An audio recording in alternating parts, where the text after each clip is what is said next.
What's up, everybody? It's a beautiful day here in Central Florida. Got Ron behind me pulling a trailer. We are out east of Orlando. If you know where Christmas, Florida is, we're near there. Enjoying some wildlife management area.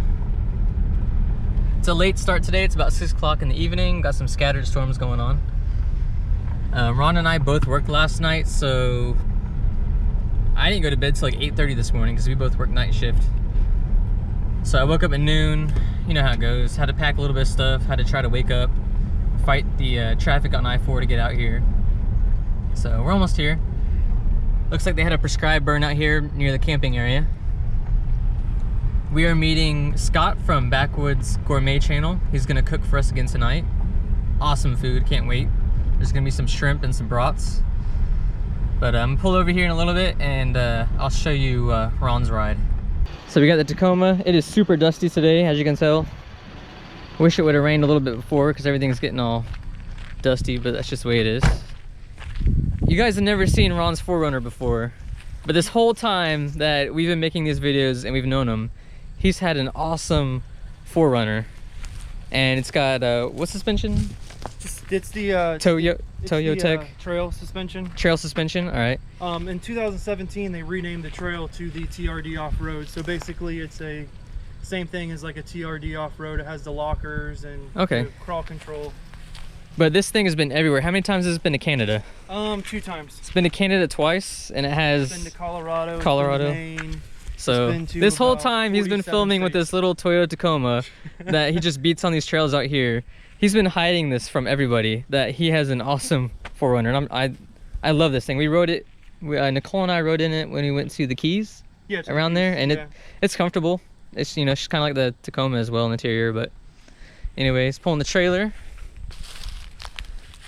Got the black wheels on there, and I haven't seen it yet, but now there's a Fox wing on the trailer, so I'm excited to see that because that's something that I'd be interested in putting on the Tacoma if I find one, so we shall see.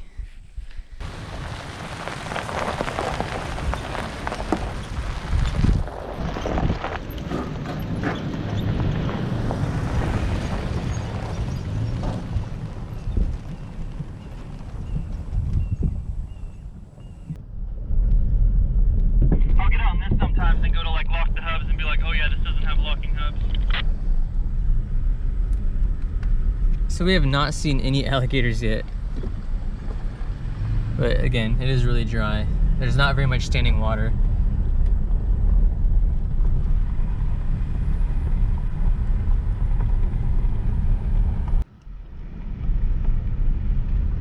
So in a few minutes, maybe 15 or 20 minutes, Josh should be joining us as well. If you remember Josh from the last video, he's got a Tacoma as well. But wait till you see his Tacoma. He's made some changes. He's redone all his suspension, really nice upgrades. He's got a front bumper, rims, tires, a whole 9 yards. So wait till you guys see that. We'll make a walk around video of that. But we just turned into the camping area. I've never been to the camping area here before, but I've been out on these trails with Ron before. So here's the group camping area. It's actually really nice and maintained. Tons of room. You could easily fit, I don't know, probably 50 people in here. Anyway, we're kind of all circled up.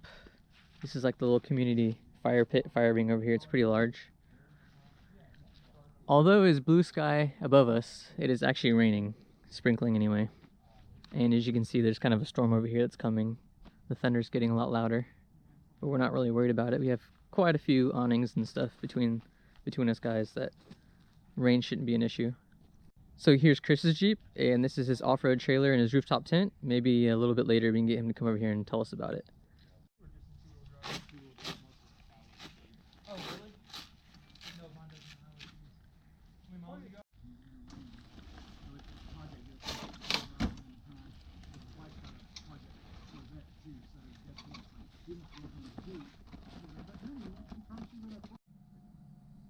So this is going to be a fridge-gram for all you Instagram people. This is Ron's refrigerator. I think it's 75 quart? Yeah, I think so. I don't even know. Anyway, we got some drinks for dinner tonight. We bought some whole carrots from Publix, and we're gonna grill those like we did at the McNeil campground. We got some stuff for desserts. We got blueberries, peaches, some pie crust. So that's gonna be really nice later in the Dutch oven. So here's mine. It is at 29 degrees, which I keep it at all the time. And not too much in the food department, but someone in my last video said mix Fireball with Publix sweet tea. So I decided to get the raspberry sweet tea instead of just the regular sweet tea, so I'm going to try that. But got plenty of water, some other Publix tea, Cokes, Mr. Jack. So over here we have John and his 4Runner. He's going to be sleeping in a hammock tonight, so that's why he's parked in the tree line. Nice big eBay awning that I put on here like maybe a year and a half ago, maybe 2 years ago. That was 2 Jeeping with Juds ago. And as you can see, no holes, no rips or anything. I think I paid like 85 bucks for this. It is 8.5 feet by 8.5 feet. I feel like I should have probably used regular Publix sweet tea. We'll just try that much. We'll just make a little bit, see what it tastes like. If not, it's gonna be Jack and Coke. So it's not bad. The Fireball is just too much cinnamon, so it kind of overrides no matter what you put in there. So this is the first time we've set up or used a Foxwing, and it was a lot of work. We did struggle for a while, I'm not gonna admit. And it kind of defeats the purpose when you have this rear lid over here. So we don't have the pole right here holding it up, but it does seem kind of loose, so maybe we just gotta pull it a little bit tighter or something. But I think during the rain, it would just pull up right here. But if you're gonna take it to the beach or you just need some shade, it's definitely gonna keep the sun off you. So we got Ron's trailer, 4Runner, David in the Tacoma, Chris, his Jeep's back there. I just showed you a little clip of it earlier. Josh is here with his truck, his rooftop tent, and we have Backwoods Gourmet Channel. I said it right this time. Gourmet Channel's right over here. Yep. Hey. What are we cooking tonight, Chef? Natty Light. Natty Light. All right. Light. So piss water. drink a couple of Budweisers and piss Natty Lights. I think it's safe to say your tent's probably almost 8 inches taller than when your truck was stock. I think the tent probably was like right here. Yeah, easily. But you had to extend the ladder down finally. So there it is.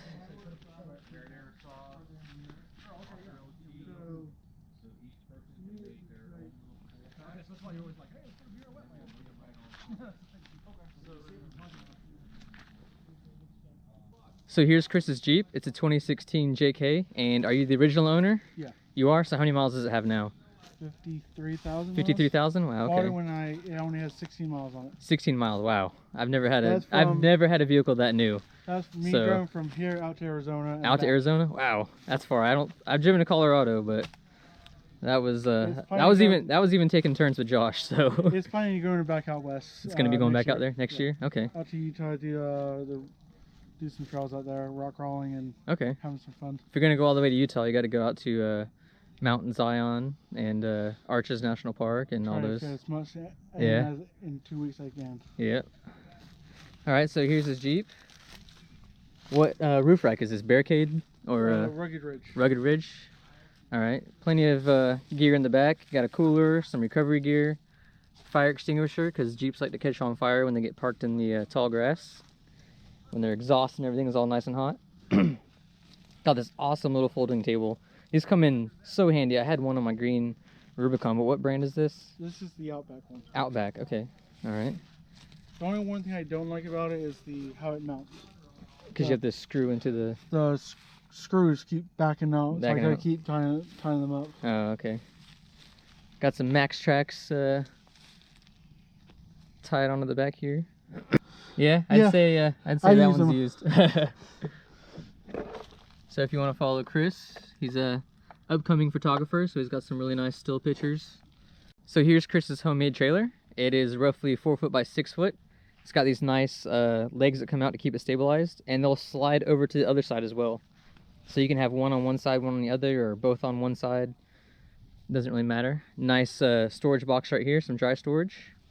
Nice huge tray right here for some firewood or gas cans, water cans, cooler, whatever you want. The water and gas are being used right now, but it's if I need it. Yeah, it's probably better to have a lot of some more weight on the tongue there, since it's such a short trailer. Over here, we got some nice little open area for storage, and the back right here, the whole length of the little trailer right here, you can put camp chairs, stoves, anything. It's kind of a nice have a floor jack in there. Floor jack. It's a nice little lock box too. You can keep some stuff safe in there. And of course, we have a nice Smitty built Overlander tent right here.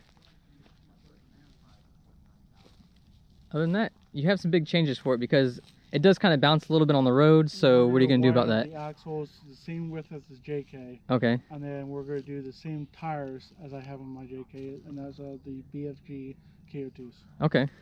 Same and then size. You're going to put different springs on it, right? You said something about YJ springs? We're going to put YJ springs on it, yeah. Okay. That'll... With some shocks and... Okay, that should... And I'm changing out the tongue on it, changing where I can have a crazy angles in. Yeah. That'll make a huge difference on this trailer. So we have Chef Ron right here. What are you making, Chef? Making some French fries again. Yep. I think the last time we made these was McNeil Campground, probably like 6 videos ago, and they were a hit.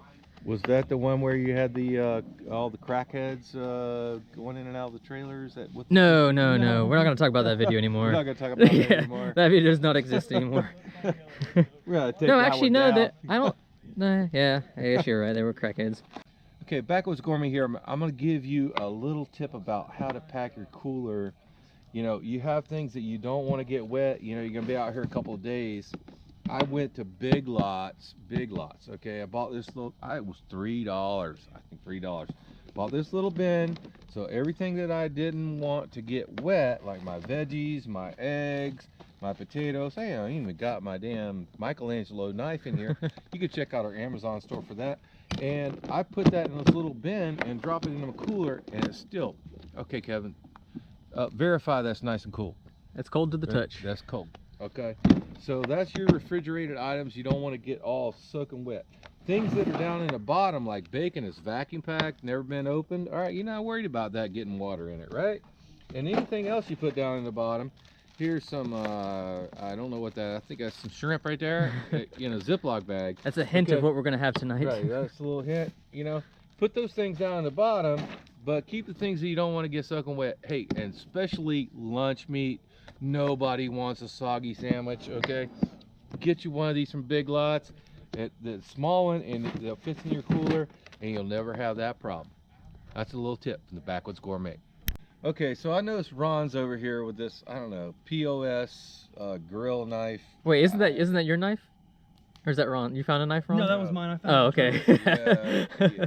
This is one of those things that comes with one of those little barbecue kits that you buy at Walmart somewhere, made in China. So I decided I was tired of watching him struggle cutting these potatoes, so I brought out the Michelangelo Damascus stainless steel chef's knife. If you like to try one of these, they're up on my Amazon store.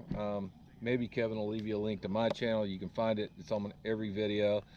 This knife I've had for about 8 months, and I've yet to sharpen it. Okay, and so we're going to hand it off to Ron and see how much better he can do with that.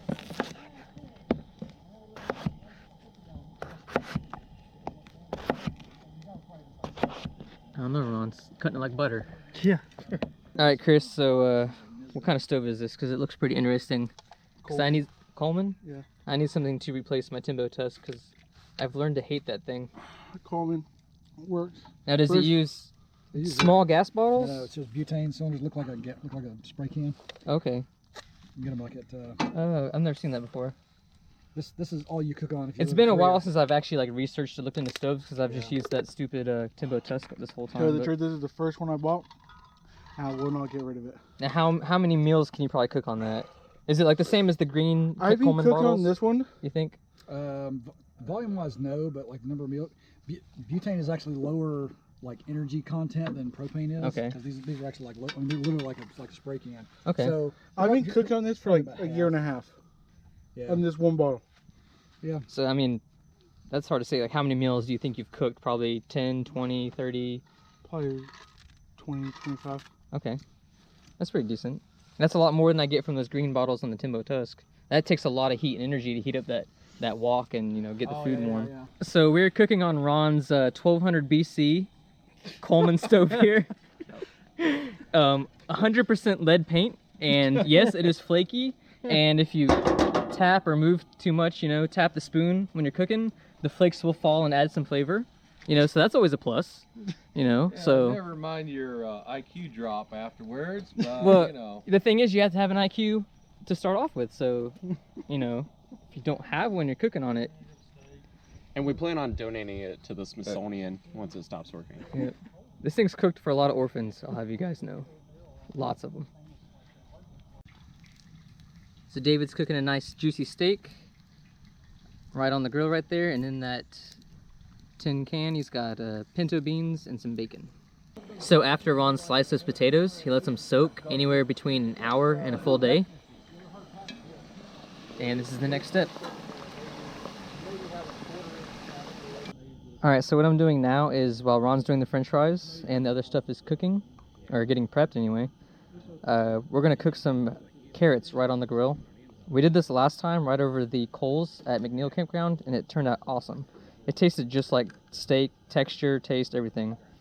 So I washed them off to get all the ninja off of them and the Gonosypha herpes, so they should be pretty safe. Now I'm going to rub some oil on them and prep them for the grill. After I put some oil on them, I'm going to put the one and only, well, actually, you know what, we're going to do half of them with the Everglades seasoning and half with the Seminole seasoning that Scott just handed out to us. So the carrots have been oiled and seasoned. As you can tell, I dumped the seasoning on there, but it'll come off on the grill and it's going to taste excellent. Alright, so here's the carrots going on the old grill here. Now, last time Ron cooked these, and they turned out amazing, but we actually cooked them right on the coals. So, this time they're on the grill, so we'll probably have to roll them a few times, I'm sure. But, man, that fire's hot. That's a good fire you got going there. so we have heavy duty aluminum foil. You don't have to have food service like we have here. So we're gonna rip us off a good sized pack. Right, I'm gonna show you this. I'm gonna make yours for you, since you're the first one to volunteer. See, here we go. Okay, so we're gonna bring this over, and the first thing we're gonna do is we're gonna take a little bit of butter, just so this doesn't stick You never have too in. much butter. Yeah, and you know, butter is awesome. Everybody knows that, right? Not margarine. So not margarine, definitely not margarine. So we're gonna come in. You like? I like anything that you want to put in front of me. Okay. There's some a little bit of yellow, red peppers, Color. a little bit of What's that really annoying cook? The Sweet. bam, bam, guys. sweet onions. Sweet onions. There we go. Little vidalias, man. Okay, a little vidalias. There's a couple of sweet Italian sausage. Ooh, sounds good. All right, and then right on top of that, we're gonna go ahead in with some nice marinara. Okay, on top of that. And then I have to go back to the cooler, and we're going to get what would make that better. Cheese. Mozzarella cheese, buddy. Exactly. So we're going to go to the cooler, and we're going to get that right now. You know, John says we need mozzarella cheese. There you go. So we're going to give a nice slice of mozzarella cheese, and we're going to lay that right down the middle. Now, here's the most important part about campfire cooking with foil, is how you seal this package, because this package needs to be sealed perfectly. You need a nice flat surface to do it. So first we're going to fold it up right down the middle, and we want plenty you know, good sized piece of foil. We're going to bring it up even, then we're going to fold it down in about an inch fold and crease it down the top. We're going to fold it another inch fold, crease it down the top. All right, and then we're going to fold those two folds in half by a ½ inch fold. Okay, and that's going to seal that moisture from the sausage and the veg right inside. So now we got all that inside. So we can lay it down flat. Now we're going to flatten out the ends just like that. Okay, look, we got a June bug. You know, check him out. You know, you might put him in their pack too. Protein right there. He might be tasty. I don't know. Okay, so now we got the ends. So we're gonna do the same thing with the ends. We're gonna fold over an inch. We're gonna fold over an inch, and then we're gonna fold that fold in half. Okay, and that's gonna seal the ends of your package. Okay, the same thing on the other end. And that's why you start with a big piece of fold again. Now we're gonna fold that 2 folds in half inch and press it down really nice on the table.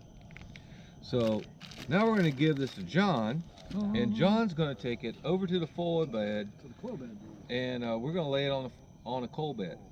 Spread those out just a little bit more, make them a little bit more even. Just take the charcoal chimney like that. Get them nice and even. All right, and he's gonna lay it on there, just like that. Are you finger painting, Josh? I'm just trying to spread that butter evenly. You know what I mean?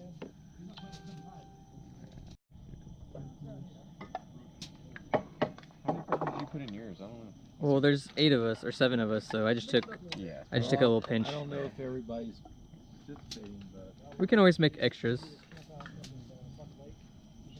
Where's that pie, Ron? Did you look at it yet? Yeah, I looked at it. It's doing well. Where's it at? It's over here. Want me to open it up? Yeah.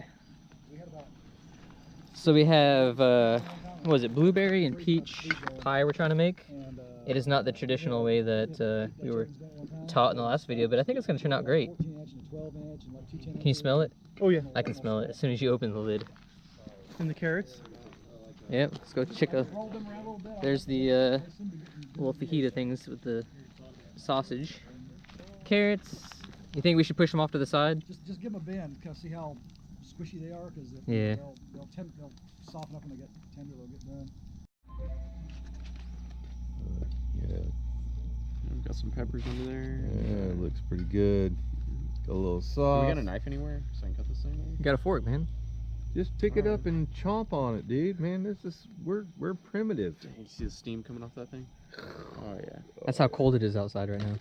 No, it's not. It's like 80 degrees out here right now. 80 degrees and some lightning, man. It looks awesome off in the distance. So about 2 o'clock, it's supposed to be a storm from what I hear. Some protein. Yeah, we got some wood at. So here's my little bit of peppers, onions, my sausage. Ron's got his going right there. Oh man, I didn't put the sauce on it.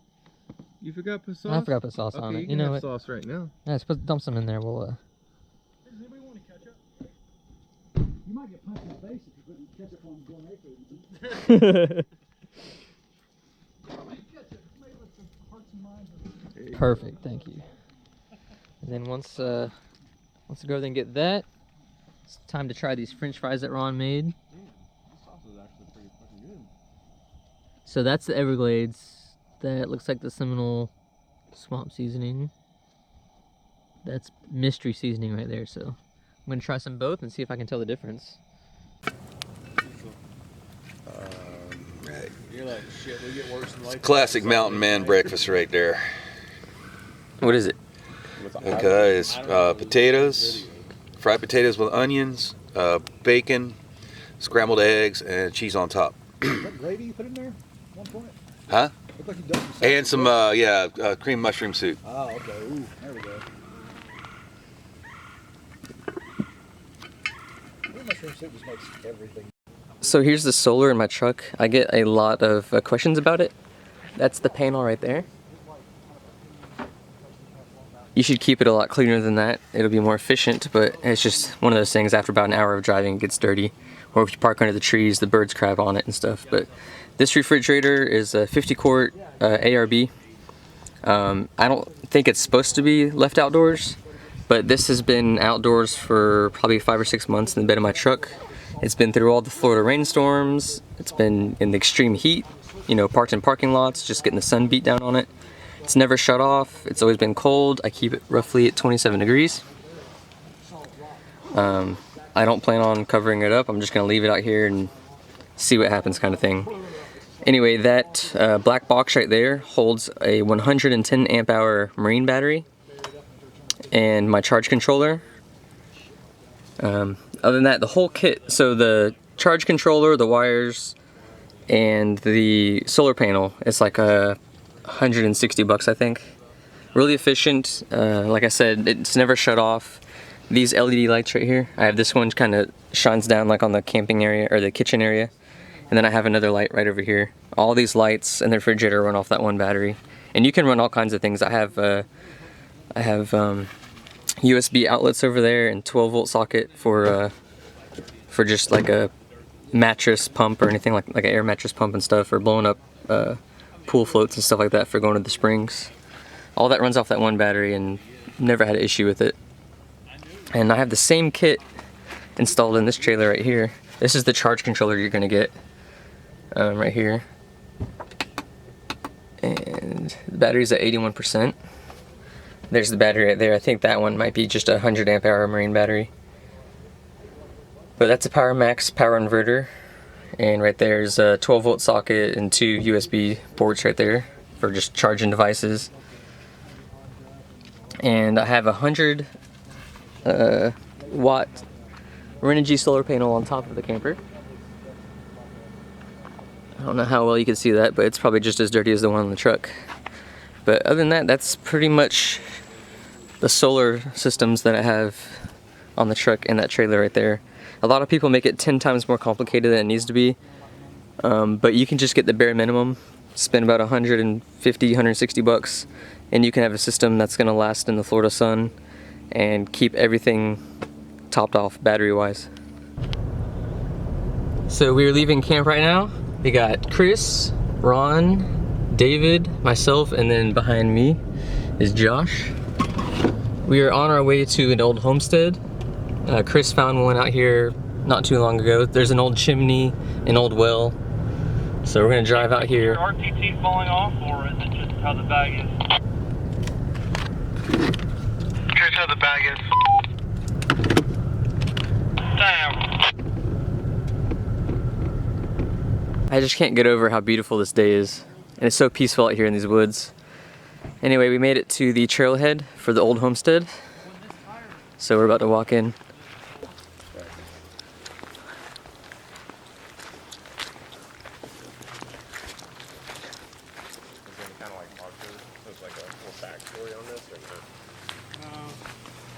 Here's an old bed frame. That's kind of cool.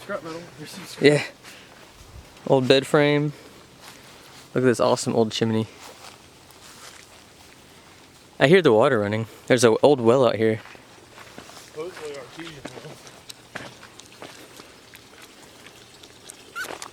Here's an old generator.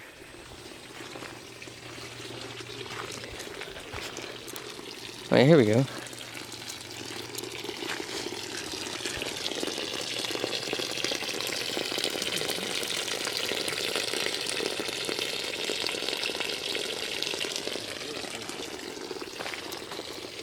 No, that's not a generator, that's a refrigerator. It looked like there's a, doesn't it look like a muffler? Yeah. But That's probably the compressor for the fridge. Yeah, you're right, that's probably the compressor. It looks like a muffler. Here's a bed frame. I don't think this is original to the house. It's hard to say.